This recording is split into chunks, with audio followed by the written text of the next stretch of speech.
నిజం న్యూస్ కి స్వాగతం.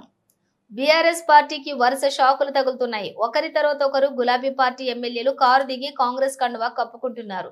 ఇటీవలే మాజీ స్పీకర్ బాన్సువాడ ఎమ్మెల్యే పోచారం శ్రీనివాస్ రెడ్డితో పాటు జగిత్యాల ఎమ్మెల్యే డాక్టర్ సంజయ్ కుమార్ హస్తంగుటికి చేరుకోగా ఇప్పుడు మరో ఎమ్మెల్యే కూడా కాంగ్రెస్ తీర్థం పుచ్చుకున్నారు.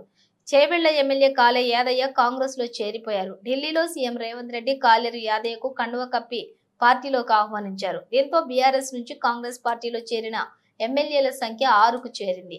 అయితే మొన్ననే వికారాబాద్ జిల్లాలో ఎమ్మెల్యే కాలే యాదయ్యకు ఎమ్మెల్సీ పట్నం మహేందర్ రెడ్డికి మధ్య గొడవ జరిగిన విషయం తెలిసిందే. వికారాబాద్ జడ్పీ కార్యాలయం ప్రారంభం కార్యక్రమంలో ఇద్దరి మధ్య వాగ్వాదం జరిగింది. అసంపూర్తిగా ఉన్న భవనాన్ని ప్రారంభించడం ఏంటని పట్నం మహేందర్ రెడ్డిని చేవెళ్ల ఎమ్మెల్యే యాదయ్య నిలదీశారు. దీంతో ఇద్దరు నేతల మధ్య మాటల యుద్ధం నడిచింది. మధ్యలో కలగజేసుకున్న అసెంబ్లీ స్పీకర్ గడ్డం ప్రసాద్ కుమార్ ఇద్దరిని సముదాయించారు. దీంతో గొడవ అక్కడితో సద్దుమణిగింది. కట్ చేసి ఈ రోజు ఢిల్లీలో ఏకంగా సీఎం రేవంత్ రెడ్డి సమక్షంలో కాలే యాదయ్య కాంగ్రెస్ కండువా కప్పుకున్నారు. ఇక మొన్ననే కాంగ్రెస్ లో ఉన్న ఎమ్మెల్సీ పట్నం మహేందర్ రెడ్డితో గొడవ పడి ఈ రోజు అదే పార్టీలో చేరటంపై శ్రేణులు షాక్ అవుతున్నారు.